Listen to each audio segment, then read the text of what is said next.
going to talk about staying stacked or having the correct posture during the leg lift phase. So essentially what we're talking about when we talk about staying stacked is, I like to tell my players, think about as you're going into leg lift, with your upper body, you want to keep your head, center of your head, so you're looking this way, center of your head, over your belly button, and down through the center of your pelvis. What this is going to allow us to do is it's going to allow us to effectively drift towards the target or get that initial linear weight shift towards the target during our leg lift. So essentially what that kind of looks like is as we go into our leg lift, we want to ensure that our head is staying over the belly button in the center of the pelvis. This is really going to allow us to, one, get that weight shift with our front hip as well as our front shoulder. Remember, we want both front shoulder and front hip moving towards the target during our weight shift, initial weight shift towards home during the leg lift. So definitely want to stay stacked. I'll put some pro examples up in this video that will show you that all pros pretty much stay with that stacked position with their posture throughout the leg lift. And then as they begin to go into leg decline, you'll start to see that weight shift back over the back leg. So in this video, we're going to talk about just keeping that head over the belly button and over the center of the pelvis as we go into leg lift. Hey guys, Alex Leo here with StrokeBall.com. So today in this video, I just want to cover a quick pro example of a pro that I think stays stacked really, really well and has a really good just overall leg lift as far as setting them up for in a good position at peak leg lift to begin the remainder of their throw. So here I have Blake Snell. So one thing I like to look at just when observing a player and kind of observing this mechanic of the the staying stacked principle is I'll usually make sure that the player is starting stacked. Now Snell's kind of out of a wind up here, but as we can see as he comes into when he begins his leg lift, if I draw a line straight through his head, we'll find that he's pretty much stacked. So what that means is head directly over belly button and directly kind of running straight down with the line through the center of his pelvis. We can see he's pretty much accomplishing that here, give or take a little bit. Sometimes it can be off slightly, but general rule is we want that head to be directly over the center of the pelvis, which is essentially kind of where I always like to say just think head over the belly button, because that's kind of a good visual cue for players. So first thing I'll do is just make sure, hey, is the player starting stacked? Kind of give them a thumbs up there. And then what we'll do is we will kind of take Blake here into his leg lift. And what we want to observe is that throughout the entirety of his leg lift, that Blake is staying stacked. So if I clear out this line here, and we just draw another line, we're not even at peak leg lift yet, but if we draw another line there, we can see head is still directly over the pelvis and belly button. Perfect. So we'll continue on, kind of get him into peak leg lift, which I would say is about right there.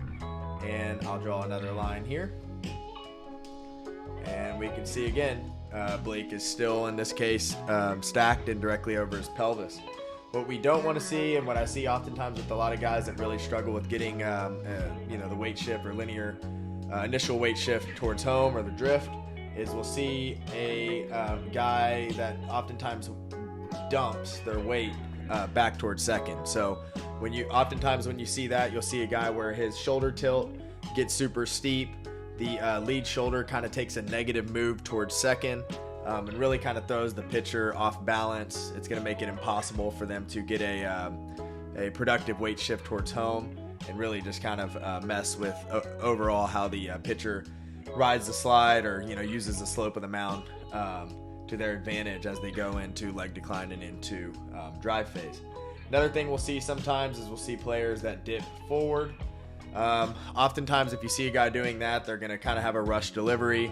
It's going to be really funky, where there'll be a lot of maybe like herky-jerky movements where they'll start way too far out forward and then they'll have to throw their weight back to try and get balance, and it really just kind of overall just really messes with the player's overall tempo and just fluidity of their delivery. So those are kind of two scenarios that we'll see. More oftentimes than not, it's usually the player dumping backwards, where the head kind of will shift towards second. It is just real fast, I'll kind of touch on this. It is normal and it is typical for players as they begin to go into leg decline to dump backwards with the head, to where you see, in this case, we could see here with Blake Snell, that he is over that back leg. So we're really just focused on leg lift here, but yes, the player is supposed to get over the back leg during leg decline and during drive phase. That is 100% correct. I'm not saying that the player should never get over the back leg, but during leg lift, we do not want to see the player begin to dump with their weight backwards. We want to ensure that they're staying stacked and staying centered right over that pelvis. What that's going to allow players to do, and kind of one of the main reasons that I promote staying stacked is, let me draw a couple lines here. So what we'll do is we'll draw a line at the front hip. We'll draw a line at the front shoulder. One of the most important concepts that we talk about during the leg lift is that initial weight shift, the drift, that whole concept. If the player stays stacked, it makes it a lot easier for them to get that initial weight shift. If they dump backwards, it makes it impossible. And then yes, if they dump forwards or they're kind of falling forward towards the plate, they will probably get that weight shift, but it'll be a really kind of sped up and just kind of more of a falling action than it is a controlled weight shift towards home. So here we can see I have those two lines drawn, one on the shoulder, one on the hip. And as we get Blake Snell into peak leg lift, right about there, what do we see? We see that his shoulder has moved. Oops, that line's a little bit off there.